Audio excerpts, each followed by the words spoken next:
नमस्कार, पहाड़ समाचार देख रहे हैं आप। मैं हूं आपके साथ धीरेन्द्र अवस्थी। शुरुआत करते खबरों की। उत्तराखंड में 18,000 करोड़ की योजनाओं की सौगात के साथ में पीएम मोदी ने चुनावी बिगुल फूंक दिया है।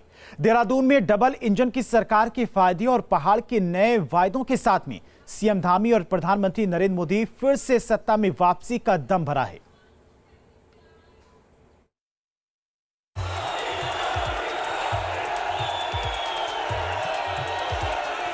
जो लोग पूछते हैं कि डबल इंजन की सरकार का फायदा क्या है, वो आज देख सकते हैं। जो कहा था उसको दोबारा याद कराने की ताकत राजनेताओं में जरा कम होती है, मुझ में है।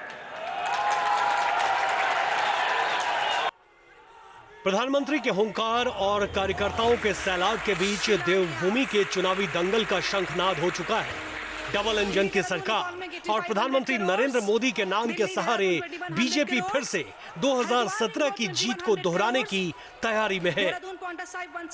और केंद्र सरकार के सहयोग से राज्य में पिछले 5 वर्षों में करीब 1 लाख करोड़ रुपए से भी अधिक की विभिन्न परियोजनाएं प्रदेश के लिए स्वीकृत हुई हैं।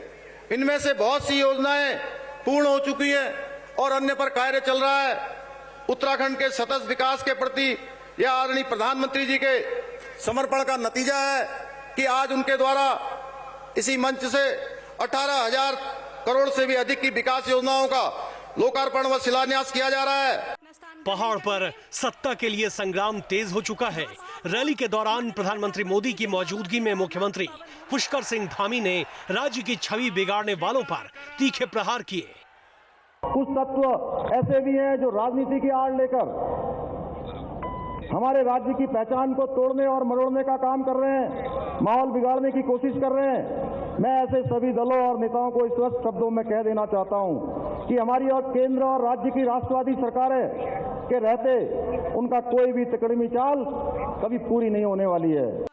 सीएम धामी ने अपनी सरकार की उपलब्धियों को तो गिनाया ही, साथ ही अयोध्या में बन रहे भव्य राम मंदिर का भी जिक्र कर डाला। मतलब साफ था, विकास के साथ धार्मिक एजेंडे के सहारे देवभूमि की सत्ता में वापसी। भाइयों बहनों, भगवान श्री राम हमारी संस्कृति के अनंत स्वरूप हैं। वे जहां एक और मानव दर्शन के साक्षात आदर्श प्रतिबिंब हैं, वहीं वह भारत के परम वैभव के शिखर पुरुष भी हैं। ऐसे मर्यादा पुरुषोत्तम भगवान श्री राम जी के मंदिर के पुनर्निर्माण का कार्य जो वर्षों से लंबित था, आपके ही चमत्कारी नेतृत्व में आज एक अद्भुत आकार ले रहा है। सीएम के बाद मंच पर मोर्चा संभाला प्रधानमंत्री मोदी ने। प्रधानमंत्री अपने चिर परिचित अंदाज में देवभूमि की जनता से रूबरू हुए और उत्तराखंड के लिए किए गए विकास के कामों को एक एक कर गिनाना शुरू किया। अपने 7 साल में उत्तराखंड में 2000 किलोमीटर से अधिक लंबाई के नेशनल हाईवे का निर्माण किया है। आप बताइए भाइयों बहनों, इसे आप काम मानते हैं कि नहीं मानते हैं? इसे आप काम मानते हैं कि नहीं मानते हैं?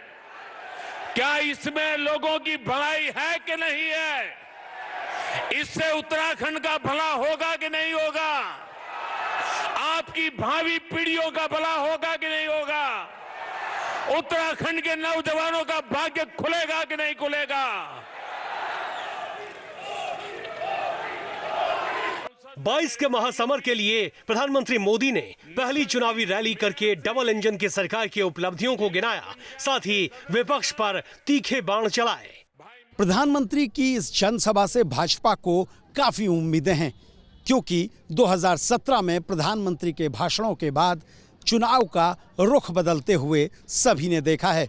लेकिन इस बार ये चुनौती इतनी आसान नहीं है, क्योंकि 2017 के मुकाबले इस बार भाजपा के विधायकों को और संगठन को जमीन पर काफी काम करने की जरूरत है। जनता के बीच में 5 साल की एंटी इनकम्बेंसी भी मुद्दा है और 3 मुख्यमंत्री बदलने के सवाल का जवाब भी देना होगा। वीडियो जर्नलिस्ट सोनी कुमार के साथ सुरेंद्र डसीला, न्यूज़ स्टेट, देहरादून। बढ़ते आगे, हरिद्वार से बड़ी खबर। आज हरिद्वार के दौरे पर रहेंगे सीएम धामी। सुबह 9 बजे पहुंचने का कार्यक्रम है और साधु संतों से मिलकर उनका आशीर्वाद लेंगे। देवस्थानम बोर्ड भंग करने के साथ आज साधु संतों के साथ में मुलाकात करेंगे मुख्यमंत्री पुष्कर सिंह धामी और अभिनंदन करेंगे कई साधु संतों का। कई अखाड़ों के संत भी इस कार्यक्रम में मौजूद रहेंगे। तो सुबह 9 बजे पहुंचने का कार्यक्रम है मुख्यमंत्री का और साधु संतों से मिलकर उनका आशीर्वाद लेंगे। देवस्थानम बोर्ड भंग करने के बाद आज पहली बार मुख्यमंत्री पुष्कर सिंह धामी साधु संतों के साथ मुलाकात करने जा रही हैं और मुलाकात करके उनका आशीर्वाद भी लेंगे।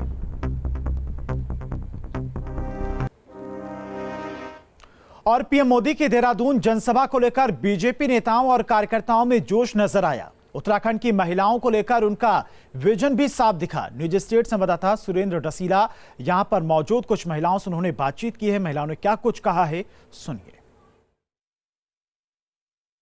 प्रधानमंत्री नरेंद्र मोदी देहरादून में मौजूद रहे। भाजपा की पहली चुनावी जनसभा को उन्होंने संबोधित किया। मैडम, ये बताइए कैसे देखते हैं प्रधानमंत्री के भाषण को और उनकी भाषण में जो बातें थी वो किस तरह से आप लोगों को क्या? मोदी जी भाषण नहीं देते, वो एक जन सेवक है। आज से पहले जब तक कांग्रेस की सरकार रही उन्होंने महिलाओं के लिए कुछ नहीं किया। हमारी सरकार ने बहुत अच्छे काम किए, विकास की ओर बढ़ रही है और आगे बढ़ती भी रहेगी। अब की बार मोदी सरकार दोबारा आएगी। बिल्कुल ठीक है, दिखाई देता है, सड़कों पर दिखाई देता है, काम चलते हुए दिखाई देता है। हम यहाँ से पहले दिल्ली जाते थे, खड्डे ही खड्डे होते थे रास्ते में, वहाँ जाते तक बीमार हो जाते थे। आज जो है, जिस समय जो है हम यहाँ से दिल्ली के लिए जाते हैं, पता ही नहीं चलता कब दिल्ली पहुँच गए। उत्तराखंड की औरतें बहुत, महिलाएं बहुत कर्मठ होती हैं और महिलाओं के लिए हमेशा ही उन्होंने किया है। प्रधानमंत्री के भाषण के बाद महिलाओं में जोश है। उनका ये कहना है कि महिलाएं उनके केंद्र में हमेशा से रही हैं। महिलाओं को कैसे विकास से जोड़ना है, उत्तराखंड को कैसे बढ़ाना है, ये तमाम चीज़ों पर सरकार खरी उतरी है। वीडियो जर्नलिस्ट सोनी कुमार के साथ सुरेंद्र डसीला, न्यूज स्टेट, देहरादून। और पीएम मोदी की रैली के बाद भी लोग बेहद उत्साहित नजर आए। लोगों का कहना है कि 2017 की तरह इस बार भी प्रचंड बहुमत से बीजेपी की सरकार बनेगी। न्यूज स्टेट संवाददाता ने लोगों से बातचीत की है। लोगों का इस बारे में क्या कुछ कहना है वो भी सुनिए। 2022 के विधानसभा चुनाव के विधिवत कार्यक्रम की शुरुआत हो चुकी है। बहुत दूर दूर से प्रदेश के कोने कोने से लोग पहुंचे हैं। देखिए, ये जो पहाड़ी प्रदेश हमारा, ये 2 मंडलों को लेके बना हुआ है, कुमाऊं मंडल और गढ़वाल मंडल, और दोनों जगह जो भाषा बोली जाती है एक दूसरे के समझ में आती है। तो प्रधानमंत्री जी जो गुजरात के रहने वाले हैं, उन्होंने पहाड़ी भाषा में इसका शुरुआत करी है। सब लोगों से आशीर्वाद भी लिया है, उद्बोधन किया है। नहीं, ऐसा कुछ नहीं है। इससे पहले भी जो भारतीय जनता पार्टी की सरकार उत्तराखंड में रही है, तो विभिन्न क्षेत्रों में बहुत ऐतिहासिक काम भारतीय जनता पार्टी की सरकार, केंद्रीय सरकार के सहयोग से हुए हैं। देखिए, पहले तो आपको बताना चाहूँगा कि माननीय नरेंद्र मोदी जी का जन्म गुजरात में भले हुआ है, लेकिन उनकी कर्मभूमि उत्तराखंड रही है। माननीय मोदी जी ने आपके केदारनाथ में तपस्या करी है और उत्तराखंड में एक साल में 4-4 बार आए हैं। तो मुझे लगता है कि मोदी जी का जो उत्तराखंड के प्रति जो संकल्प है कि यहाँ ऑल वेदर रोड हमको दी है, अभी दिल्ली देहरादून कॉरिडोर जो रोड दी है हमको, तो जैसे लगता है कि उत्तराखंड के प्रति उनको प्यार है और उम्मीद है कि 22 में हम विजय करेंगे, 24 में मोदी जी को दोबारा प्रधानमंत्री बनाएंगे। प्रधानमंत्री नरेंद्र मोदी के देहरादून दौरे को लेकर कार्यकर्ताओं और भाजपा के जो पदाधिकारी हैं उनमें जोश है। उनका ये कहना है कि सरकार दोबारा रिपीट होगी। वीडियो जर्नलिस्ट सोनी कुमार के साथ सुरेंद्र डसीला, न्यूज स्टेट, देहरादून। और प्रधानमंत्री मोदी के दौरे को लेकर आम आदमी पार्टी ने भी हमला बोला है। आप प्रवक्ता ने कहा है कि पीएम ने विकास पर कोई बात नहीं की है। मोदी जी ने 1 घंटे लच्छेदार भाषण दिया और कहीं पर भी काम की बात नहीं कही। केवल भारतीय जनता पार्टी और भारतीय जनता पार्टी की निकम्मी सरकार की तारीफ के अलावा उन्होंने कुछ नहीं कहा। और उनके भाषण के बीच में उठकर जाति जनता ने साफ संकेत दे दिया है कि इस बार जनता भारतीय जनता पार्टी की सफाई का मन बना चुकी है। और कांग्रेस के राज्यसभा सांसद प्रदीप टम्टा ने भी प्रधानमंत्री मोदी के दौरे को बेहद निराशाजनक बताया है। उन्होंने कहा कि दिल्ली देहरादून इकोनॉमिक कॉरिडोर की योजना का दूसरी बार शिलान्यास किया गया। उनके ही ट्रांसपोर्ट मंत्री ने नितिन गडकरी ने इसका दिल्ली में उद्घाटन किया था। प्रदीप टम्टा से खास बातचीत की है न्यूज स्टेट संवाददाता ने। क्या कुछ कहा, सुनिए। प्रधानमंत्री नरेंद्र मोदी ने आज उत्तराखंड को 18,000 करोड़ की सौगातें दी हैं। इस पर ज़्यादा बातचीत करने के लिए हमारे साथ मौजूद हैं कांग्रेस के राज्यसभा सांसद प्रदीप टमटा जी। टमटा जी, प्रधानमंत्री ने आज देहरादून में कई सारी सौगातें दी हैं, लेकिन दूसरी तरफ विपक्ष को भी खरी खोटी सुनाई है। देखिए, प्रधानमंत्री ने आज देहरादून में कुछ योजनाओं का लोकार्पण शिलान्यास किया। प्रधानमंत्री का किसी भी राज्य का दौरा बड़ी उम्मीदों और आशाओं से भरा होता है, और प्रधानमंत्री का ये दौरा उत्तराखंड के संदर्भ में बहुत ही निराशाजनक रहा। प्रधानमंत्री ने जिन 18,000 करोड़ की योजनाओं में से जिसका सबसे ज़्यादा प्रचारित किया, खुद प्रधानमंत्री ने अपने संबोधन में भी कहा कि देहरादून दिल्ली या दिल्ली देहरादून आर्थिक कॉरिडोर की बात की और 6 घंटे या 2.5 घंटे में हो जाएगी। वो योजना ये दोबारा उसका शिलान्यास हुआ है।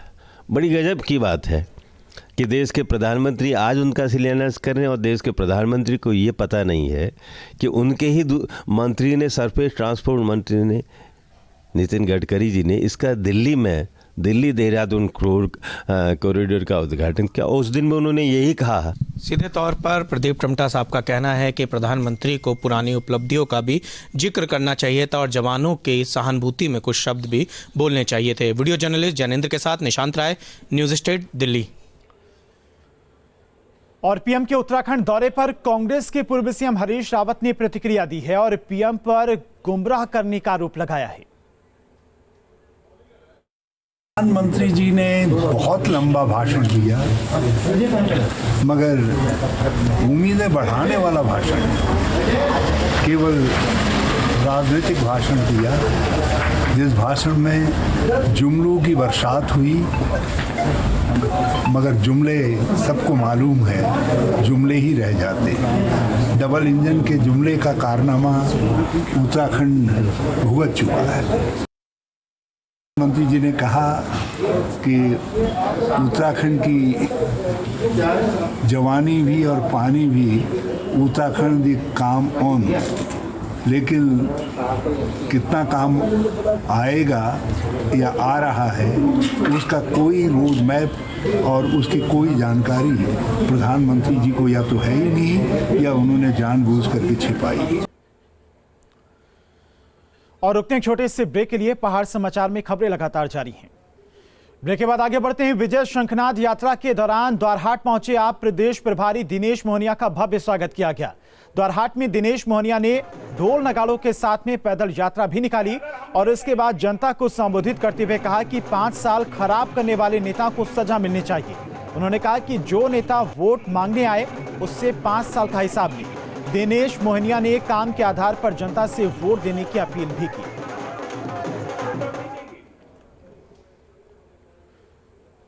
पूर्व कांग्रेस प्रदेश अध्यक्ष किशोर उपाध्याय ने कहा है कि राहुल गांधी ने उन्हें बुलाया था, लेकिन मैं घरेलू काम की वजह से नहीं जा पाया था। वहीं पीएम के उत्तराखंड दौरे पर कहा कि अतिथि देवो भव, उत्तराखंड में उनका भव्य स्वागत है। कल राहुल जी से मुझे मिलना था, लेकिन वो सूचना बहुत बाद में मिली। और राहुल जी हमारे नेता हैं और मैं आज से नहीं बल्कि मैंने बचपन से उनको देखा है, उनके साथ में मैं रहा हूँ। तो ऐसी कोई बात नहीं है कि अगर वो कुछ कहेंगे। राजनीति अपनी जगह होती है, संबंध अपनी जगह होते हैं। और रुड़की नगर निगम में लंबे समय से चले आ रहा विवाद रुकने का नाम नहीं ले रहा है। एक बार फिर नगर निगम की राजनीति गर्मा गई है, जिससे अब मेयर, पार्षद और निगम अधिकारियों के बीच में बवाल बढ़ गया है। वहीं पार्षद भी अलग अलग खेमे में बंट गए हैं। ताजा विवाद निगम के टेंडरों में अनियमितता को लेकर बताया जा रहा है। मेयर गौरव गोयल का कहना है कि IIT रुड़की से जांच कराने की बात कहकर नगर निगम पहुंचे थे। मेयर ने कुछ पार्षदों का नाम लेते हुए उन पर हमला करने का आरोप भी लगाया। मेयर का कहना है कि निगम के अधिकारियों के कहने पर उन पर हमला किया गया। वहीं कुछ पार्षदों ने मेयर पर गंभीर आरोप लगाए। रुड़की के मेयर गौरव गोयल एक भ्रष्टाचारी मेयर हैं और भ्रष्टाचार भी इतना संलिप्त है इनका कि जब से ये मेयर बने हैं लगातार किसी न किसी विवाद में भ्रष्टाचार कर रहे हैं। अभी हाल में जो टेंडर हुए हैं वो टेंडर लगभग 43% 44% बिलो पर गए हैं। 43% बिलो पर टेंडर जाने से वो कहते हैं कि गुणवत्ता अच्छी नहीं आएगी। हाँ, हम कहते हैं कि गुणवत्ता अच्छी नहीं आएगी, उसके लिए तो हमारे पास में नगर निगम की बड़ी अच्छी टीम है, तो हमारे पास में जाँच कराने के लिए IIT है, हमारे पास में PWD है, लेकिन अगर समस्या आ रही है तो उनके सामने कमीशन की आ रही है। अगर पार्षदों में कहीं ना कहीं कोई रोष है तो कहीं ना कहीं कुछ दिक्कत तो है। महापौर जी को गंभीरता से निगम को लेना चाहिए, पार्षदों की जरूरतों को गंभीरता से लेना चाहिए। मैंने कल एक आदेश जारी किया कि जो परसों हमारे यहाँ टेंडर हुए थे 54 टेंडर 54, उस सारे के सारे की जांच पहले IIT करेगी। जब रिपोर्ट आएगी उस रिपोर्ट के आधार के बाद भुगतान होगा, उससे पहले नहीं होगा, ऐसा मैंने लिखित आदेश जारी किया। और ये समझिए आपकी इतनी घटिया क्वालिटी की सड़कें बन रही हैं जिनके मानक M20 आने चाहिए, M7, M8, M9, M10। मैंने IIT को छोड़ के भी अपने स्तर से भी उनकी जांच कराई है। इतनी गंदी सड़कें बन रही हैं कि साल 2 साल भी नहीं चल सकती। और रुद्रप्रयाग में 13 शहीदों के परिजनों को ताम्रपत्र देकर उन्हें सम्मानित किया गया। इस मौके पर रुद्रप्रयाग के विधायक भरत सिंह ने कहा कि केंद्र और राज्य सरकार लगातार सैनिकों के लिए काम कर रही है। सैनिकों के पराक्रम को देखते हुए यहां 5वां धाम सैन्य धाम स्थापित करने की घोषणा की गई है। उनके आंगन की माटी को लेकर के देहरादून में सैन्य धाम का जो निर्माण कार्य होगा उसी सिलसिले में आयोजित ये शहीद सम्मान कार्यक्रम आज सफलतापूर्वक यहाँ जखौली विकासखंड में संपन्न हुआ और 13 शहीद परिवारों की जो मिट्टी है उनको यहाँ पे संकलित किया गया और उसको देहरादून भेजा जाएगा। 4 धाम के बाद 5वां धाम सैन्य धाम की जो उनकी कल्पना थी उसको जो है पूर्ण करने जा रहे हैं और 7 दिसंबर को ये यात्रा जो है देहरादून में जाकर के संपन्न होगी और एक भव्य और दिव्य सैन्य धाम जो है देहरादून में बनने जा रहा है।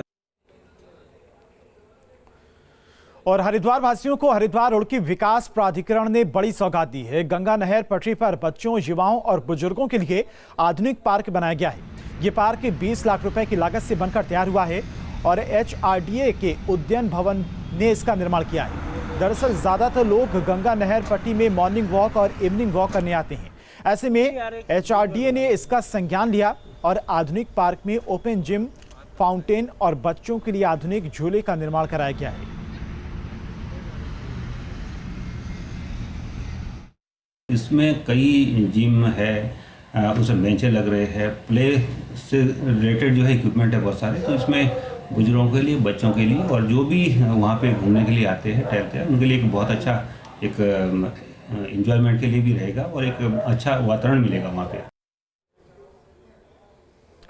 और हरिद्वार के आर्यनगर इलाके में एक मकान में लाखों रुपए की चोरी हो गई है। मकान में बुजुर्ग दंपति रहते थे जिनके साथ में दिन दहाड़े लूटपाट हुई। बुजुर्ग पति पेशे से आयुर्वेदिक डॉक्टर हैं और लुटेरों ने मरीज बनकर घटना को अंजाम दिया। फिलहाल पुलिस मामले की जांच में जुट गई है।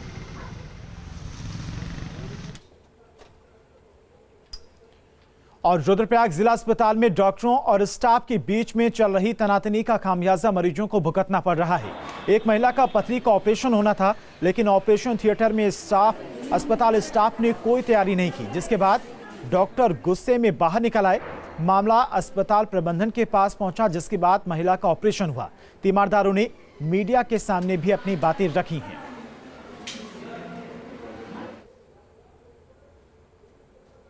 और फिलहाल इन्हीं खबरों के साथ इस बुलेटिन में इतना ही। देखते रहिए न्यूज स्टेट।